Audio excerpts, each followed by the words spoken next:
the pork barrel is this real barrel, actually, that has scraps of pork left over, and this pork barrel would sit outside of a country store. Well, leaving a country store in the late 1900s, it wasn't uncommon to pick up a piece of pork on your way out. And so the idea of the pork barrel is this kind of giveaway, this gimme.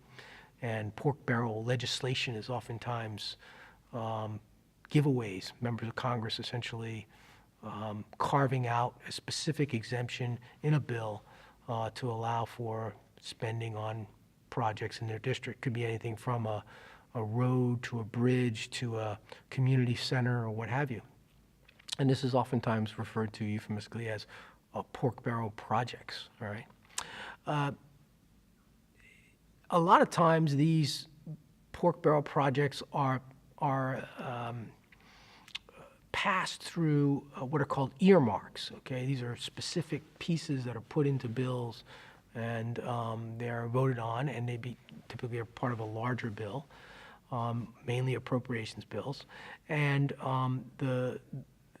this enables the member of Congress to deliver something to their district. In 2011, the Republican Party did away with earmarking legislation. That's not to say there aren't any pork barrel projects, but they did away with earmarking legislation because it had become so unpopular.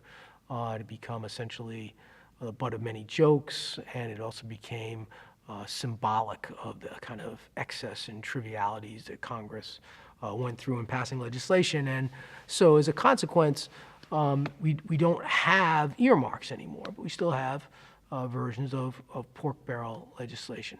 Well, I'm a contrarian. I tend to think of pork, which again has these negative connotations. I tend to think of pork as simply another way that members of Congress can provide constituency service. So when we talk about pork, what we're really talking about are targeted appropriations. We're talking about members of Congress slipping in a line item in a budget bill that directly has a benefit to their congressional district. So if there's a bridge that needs to be built in a particular area, the member of Congress might slip in $500,000 to support the construction of this part of the roadway. If there's a college or university in a member's district that is engaged in a construction project, science facilities are a big one right now. And so, that member of Congress might slip in a line item in the appropriations bill that provides funding for that particular project in the member's district. And we look at that from the outside and we say, well, why should my tax dollars fund this science building at this small school somewhere in Florida when I live in Virginia? But for those constituents who live in Florida, that science facility might provide job opportunities for them. And certainly the construction provides for job opportunities. So for that Florida member of Congress, it makes really good sense. It's another way to demonstrate attentiveness to the district or recognition of the constituents' needs. But because we tend to view those in isolation, or we tend to view the ones that seem most bizarre and egregious in terms of amount of money for what the targeted expenditure might be, pork gets a bad reputation. I think it's important for people to understand a couple of things about pork barrel legislation.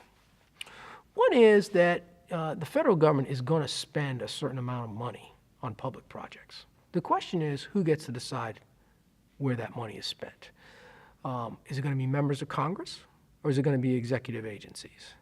And what people call pork barrel is really members of Congress saying, well, we should decide how to spend the money, even the very specific amounts of money, like $50,000 or $100,000 that goes to a particular project in a member's district.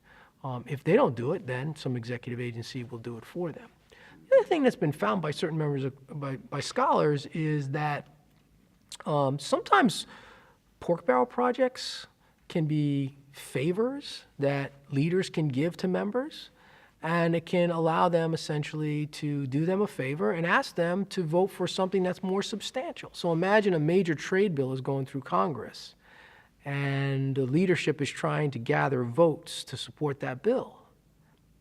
One way that you can gain support is to go to a member and say, well, we helped you out with this pork barrel project, but you thought was really important for your district.